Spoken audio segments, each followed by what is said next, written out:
Soapbox The Podcast with Louise Chandler and Sue Tuddenham-Knott.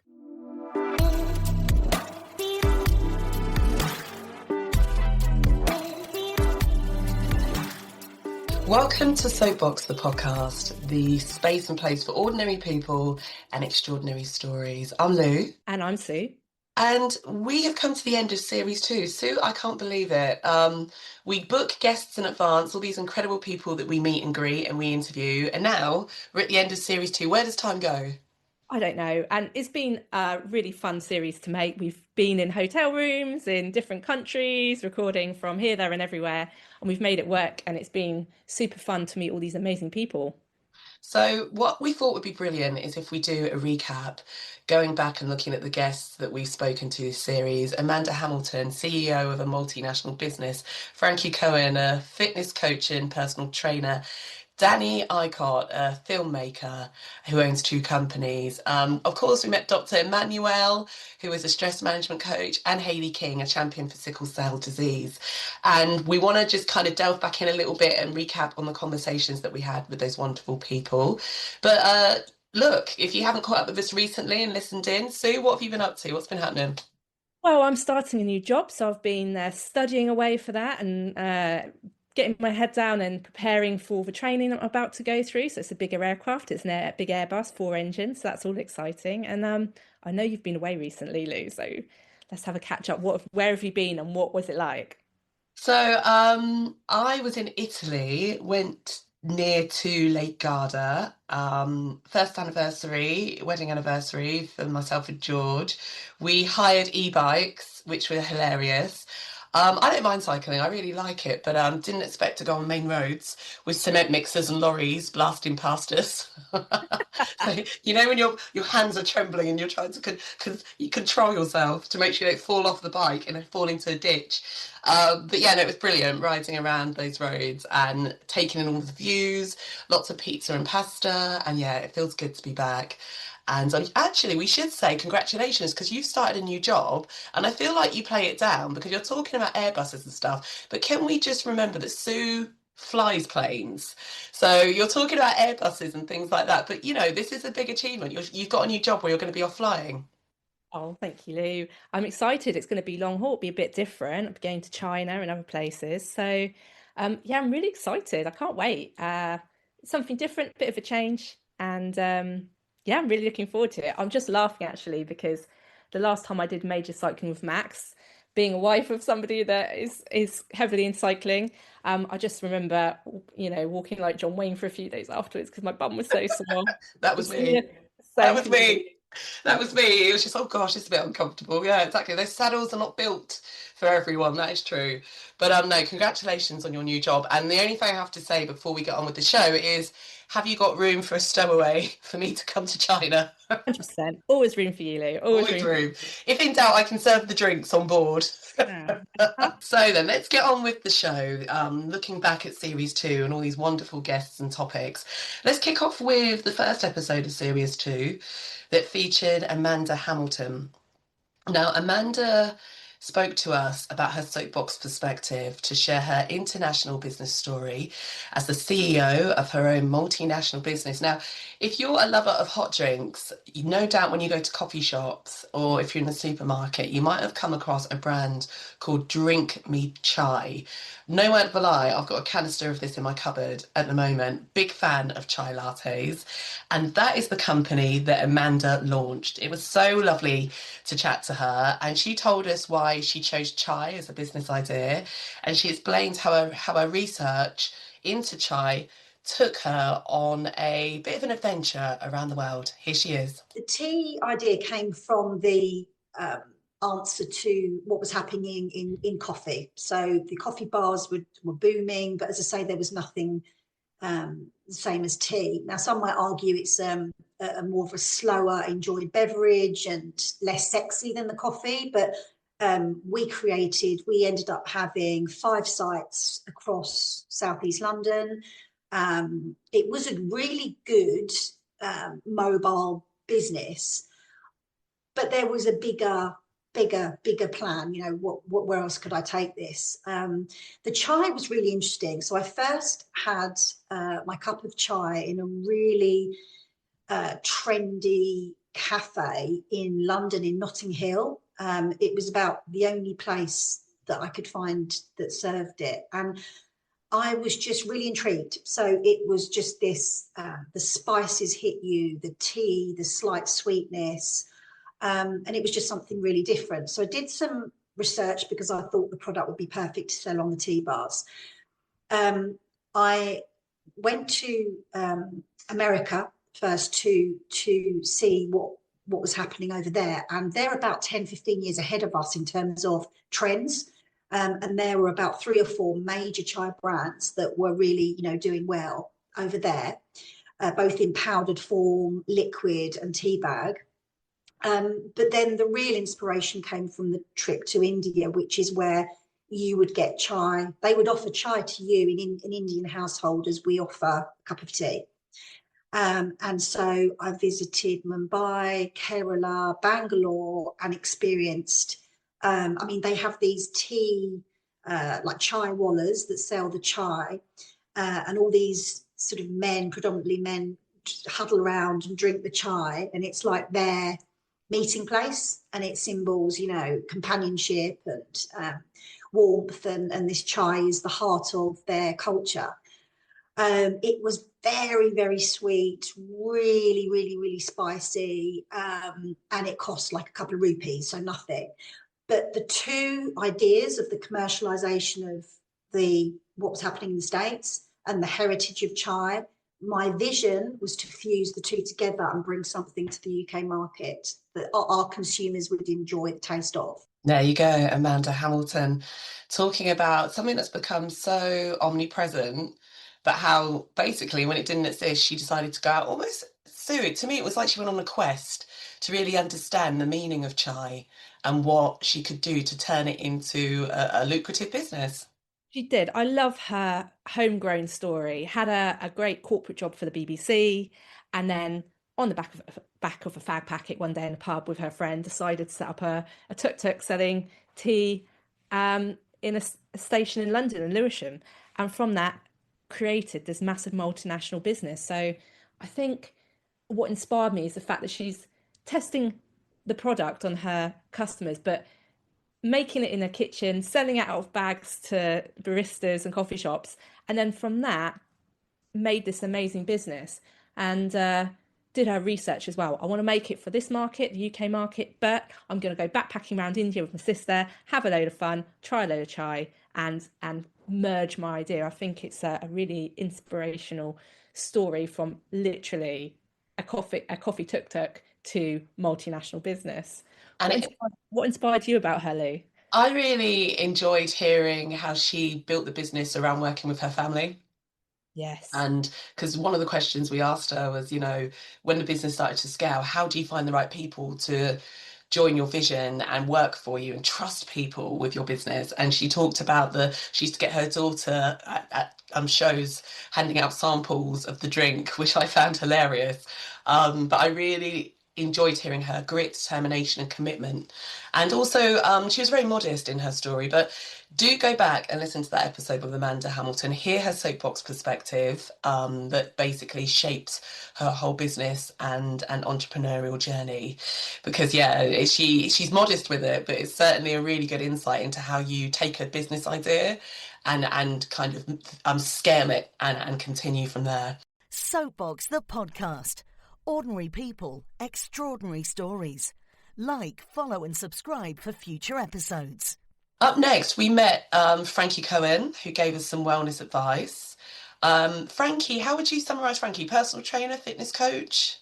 Yeah, one-to-one PT sessions, teaching group classes, hugely inclusive, hugely inspirational. She doesn't mind what your fitness level is. She will encourage you to just get active. And that's what I love, because I remember going into one of her classes and she, new face, and she said, this is your first class and this is the most important step you've taken. Well done for being here. And I felt included straight away rather than, it's a bit scary. So I'd say involves the full fitness spectrum and delivers some great advice and inspirational wisdom. And I think it's fair to say in the world of wellness and fitness, there's so many different players, influencers, and ideas. It can be hard to make the first step if you do want to improve your wellness and fitness. I've been doing the Couch to 5K app. I was out running last night. It's not always easy.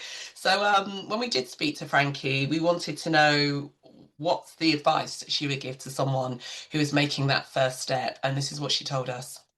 Don't try to make it painless or don't think, I'm going to the gym today, this is going to be great. And if it isn't great, it doesn't matter, I can just leave it. Think, do you know what? This is going to be hard now. I've got to woman up a little bit here and be able to cope with this being hard. So so the first step, join the gym. If I was brand new now, and let's say I just had my daughter, she's 5, and I never stepped foot in a gym, and I thought, do you know what, I need some fitness, what am I going to do? I'd walk into the gym and I'd say, do you do inductions? And if they said no, I would leave. I have to do inductions. And then I'd say, cool, can I have an induction, please? And then you'll know in seconds if that person and you are going to click, like you do with any other person that you meet in the world. And then if you don't click and you don't feel like they were invested in you or giving you information that was valuable or treating you with respect and interest, I would go back and say, can I please have an induction with someone else? Or I would buy personal training. I find Frankie really humble but inspiring. I think her two USPs are positivity and inclusivity. She has been at all ends of the fitness spectrum. She's the mum of 3. She said she struggled with weight issues in the past, and she's gone through different levels of fitness, and she now knows, or she now wants to encourage everyone back to the gym or into whatever fitness works for them. So I go and listen to her that episode if you want some wellness advice for your life and you're thinking about taking the first step. What did you get from the discussion, Lee? I think if you go back and listen to the episode with Frankie, she gives her soapbox perspective is a very easy tip that everyone can do, and it's very straightforward for anyone really to try in terms of wellness advice for your life. And that's what I found. Sometimes I think we want to overcomplicate our fitness. And it can be as simple as just going for a walk or, taking the stairs rather than the lift or escalator in the shopping centre. And also, when we just had a talk about that fitness will come with some pain. It will take grit. You will need to commit to it. And I think ever since she said that, it made me go, I get it. Because sometimes you think it should be easier and you kind of beat yourself up that it isn't. But, our bodies are incredible machines. And I think speaking to Frankie reminded of the combination of mind over matter and mental and physical fitness and wellness, and how if you put the two together, you can really do great things to look after yourself. So yes, do go back to hear more about Frankie and her wellness advice for life. Soapbox the Podcast. Ordinary people, extraordinary stories. Share your feedback in the comments section. So next, in Series 2, we met Danny Icott, who described himself as delightfully dyslexic as a filmmaker. He runs 2 companies, doesn't he, Sue? He does. Squid Shack Studios and Brand and Culture Videos, where he brings businesses and their brand stories to life. He does it through the medium of video, and he does it really, really well. He's got a lot of interesting things out there on YouTube. And his documentary and short films, especially the one about microbreweries, were fascinating. Yeah, Danny was brilliant to talk to, and also made us realise that every one of us has a story to tell. And when we met with Danny, we wanted to know what was the first story that he remembers that inspired him, because, we all grow up with, I don't know, watching films or TV or being read certain stories at bedtime as a kid. And I think for someone like Danny, who runs Squid Shack Studios and Brand and Culture Videos, he really does take this storytelling to another level. And this is what he told us about the first story he remembers as a child. According to my mum, I used to watch The Little Mermaid, Disney's The Little Mermaid, on repeat on VHS. As soon as it was finished, I'd rewind it and start again. I don't have any recollection of that, but she says it all the time when she comes around here. And when my son is in a phase of what he's watching, she would always say that to me, but I honestly can't remember it. The first bit of storytelling that I think I saw that I do actually remember, and it still haunts me to this day, was an animation I saw at school around cleaning your teeth.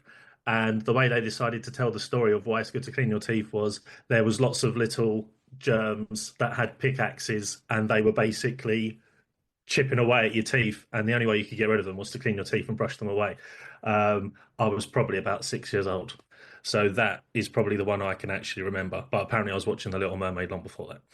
So, Danny, I need to ask, you got a first class honours degree. Awesome work. While studying, which film director or videographer did you learn the most from, and why? Oh, I had a feeling something along these lines might come up. So filmmakers that I love watching, I really like Quentin Tarantino. I like David Fincher, Spielberg, Nolan, Christopher Nolan. Yeah, they're probably the ones. Sorry, Matthew Vaughn, Guy Ritchie. I think when I first saw Snatch, I was just like, oh wow, like it was like the modern, a more up-to-date version of Pulp Fiction, which is probably my favorite film if you're going to ask me that. It changes depending on my mood, but I always thought Pulp Fiction and Snatch really just blew my mind on. They were just totally different ways that you could tell stories to other films out of the time. But yeah, very different in styles as well. But I like people that tell stories differently because that's kind of my thing is I like being different. There you go, Danny Icott there talking about his first recollections of storytelling being The Little Mermaid. I remember seeing that at the cinema when it first came out. That shows my age. I But love also those movies. talking about the film influences that he's enjoyed over the years of studying film and making film. What really impresses me with Danny is his passion to tell stories in a different way and to see the world through a different lens. As someone who is neurodiverse, he is keen to make sure that that is used as his superpower. I love that. I loved how he describes himself as delightfully dyslexic and how it is his superpower, how he uses his neurodiversity to be more creative and to tell stories from a different perspective and in a different way, because he can think differently. And he was really excellent at describing how his brain works to us and how his creativity works differently and how he's able to use it to his benefit, and looking at his work to his great success. So Danny Icott, very interesting. And I think do go back and listen to that episode to hear his soapbox perspective. His soapbox perspective is nothing to do with film, actually. It's a very simple, short phrase that I think certainly echoes and resonates across life. So do go back and listen to hear his soapbox perspective. But also with Danny, if you are someone who is maybe a bit cautious or nervous about being on camera, he gives some really good advice about how to be comfortable and how he likes to coach people when he's interviewing them. So if you're due to do a media interview anytime soon, do listen to that episode again, because Danny gives some really wise and practical insight to help you feel prepared. Now, it's fair to say that daily life can be stressful for various reasons. Whether we have stress that we create or stress that is put upon us, we can certainly feel like life comes with a lot of challenges and woes. And that's why it was really interesting to talk to stress management coach, Dr. Emmanuel Epe. Now, I met Dr. Emmanuel at an event. We happened to sit on the same table, got talking over lunch, and I was fascinated about his perspective on stress. And I think it's fair to say, Sue, that most of us would crave a stress-free life, a life where we don't have to worry about money or about juggling different things with work and family. And Dr. Emmanuel actually said something that was quite revolutionary, a revelation in terms of life would be empty without stress. Do you remember? It was like, oh, I hadn't thought of it like that. I do. I loved hearing a completely different perspective, that actually he believes we do need an element of stress in our lives to make it interesting, and to develop stress resilience, and to have some challenge in our life. Otherwise, it could be quite boring. But being aware, like an elastic band, if you stretch it too much, if there's too much stress, it will snap. So it's about managing your stress and developing resilience against stress. And that was the key point I took from his discussion. Fascinating. Absolutely. It's true. And I think when you listen to the episode with Dr. Emmanuel, he's very passionate about this topic of stress management. But overall, he's quite a laid back character. So I remember asking him, do you ever get stressed? Because you certainly don't sound like you would be a stressful person. But we talked to him about life and how we can't eliminate stress entirely from our lives, but we can learn to better manage it, as Sue said, and develop that stress resilience that is important. And here he explains a moment that made him realise the impact of stress on our lives. Many years ago, I was working in a clinic, and there's this particular lady who kept coming to do checkup because she felt she was sick. And she was always coming back week after week and was not getting better. So one day I called her to ask what the problem was actually, because I wanted to know more about what she was going through, if there were any things that could have triggered the sickness or the illness. And I discovered that she was going through stress at work.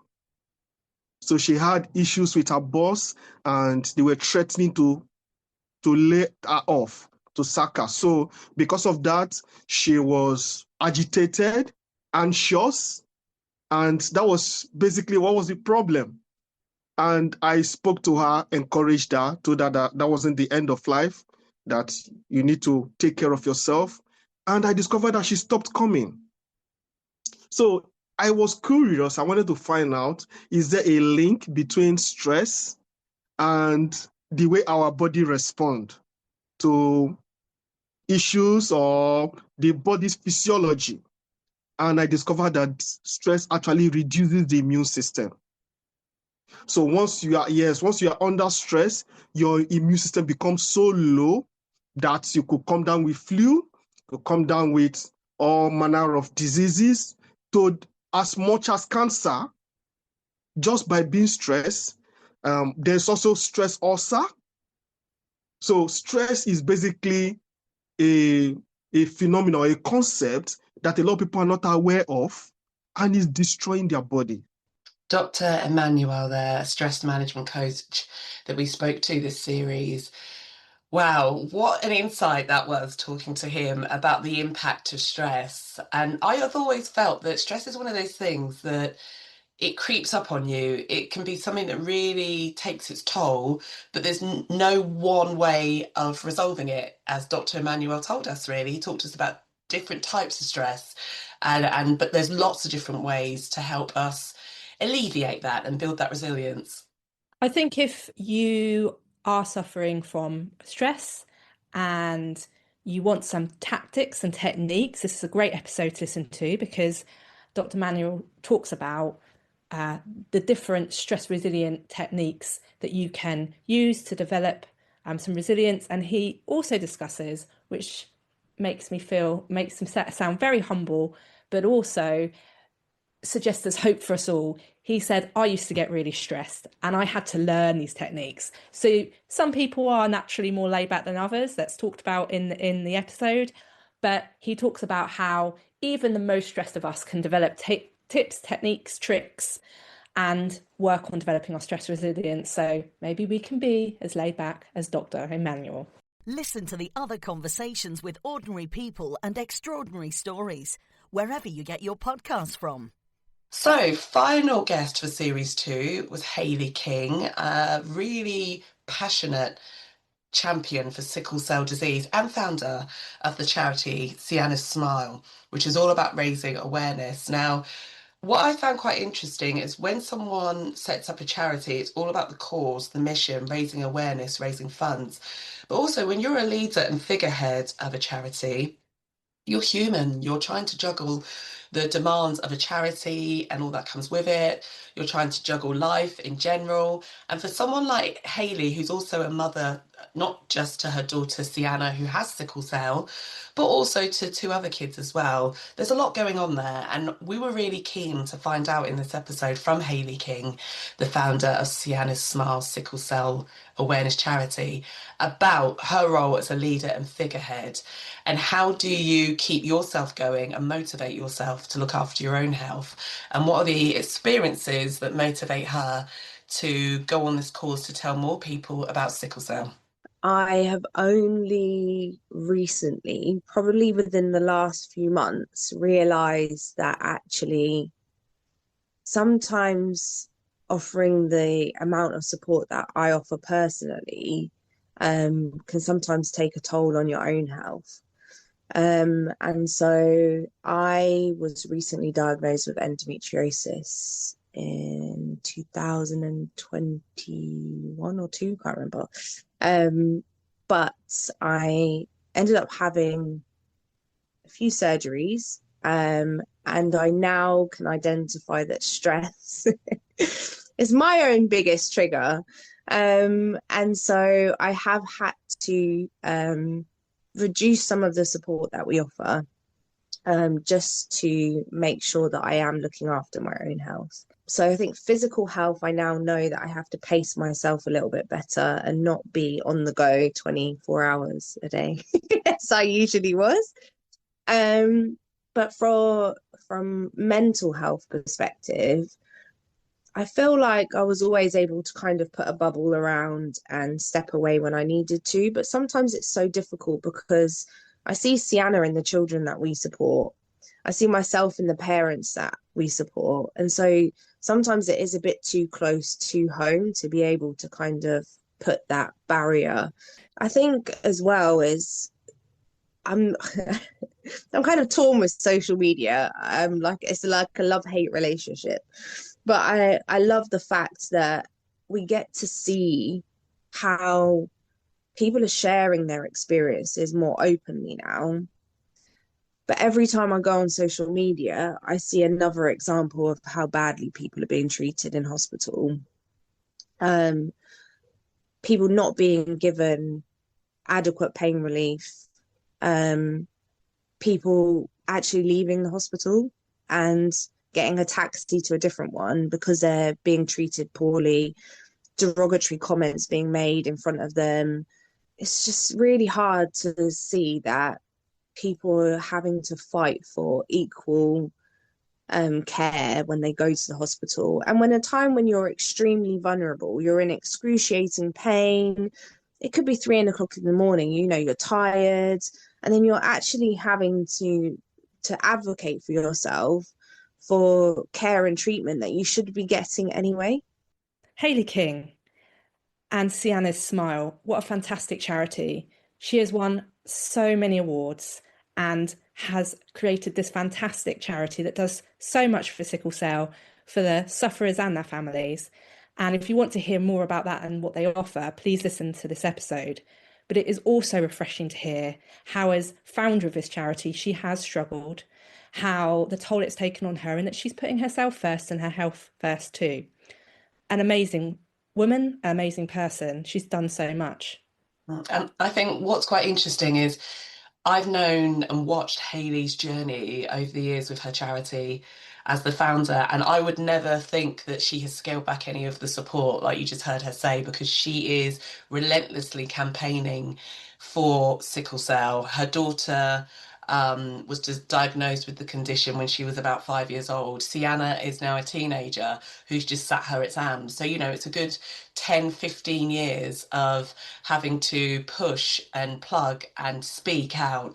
And also the depth of work that she's doing. She talked to us during the interview about releasing some resources that's aimed at teachers and parents and kids of different ages, so to make sure that all age groups understand sickle cell a bit more, and not only how to live with it but also to treat it as well. And she has really been holding the national health system to account, in all the speeches that she does. So bravo to Hayley and all the work that she does. And we wish her lots of luck. And yes, like you said, Sue, she's won so many awards. I'm sure her trophy cabinet will be bursting at the seams. And we just hope that she can continue to look after herself as well as doing some really good work. Absolutely. And I love that the charity focuses on a lot of fun things as well, providing activities and events and days out for families. So it's not all, it is about awareness of sickle cell, and it is about providing resources, but it's also about providing respite and some fun activities. So if you want to hear Hayley's soapbox perspective, it is actually based on a quote by a famous poet and writer. Won't tell you who, but do go back and listen to that episode to hear Hayley's soapbox perspective that inspires her. And she's got a really good story about why she lives by that particular phrase and quote as well. Well, look, that's series 2 done and dusted. We're getting ready for series 3. Thank you so much for being a loyal listener. What we love about this podcast is that you can put it on when you're driving, if you're walking your dog, if you're cooking, if you're working from home, and do keep being our friendly listener and companion. Comment, like, share, tell us your soapbox perspective as well, and do keep listening to the conversations that we've mentioned here in series 2. And go back to series 1 as well, where you can hear about values from career consultant Yanmo. You can hear myself and Sue talk about our careers and how we started out in the media and aviation industry. And yeah, we love doing it. So thank you so much for your loyal support. Thank you so much. And we're so excited about series 3 and all the guests we have lined up. But if you yourself are an ordinary person with an extraordinary story to tell, then please get in touch and send us an email, soapboxbubble@gmail.com. There you go. Until next time. Bye. Soapbox the Podcast is hosted and produced by Louise Chandler and Sue Tuddenham-Knott. It's an audio production by Soundbite Media. Soapbox the Podcast, available where you get your podcasts.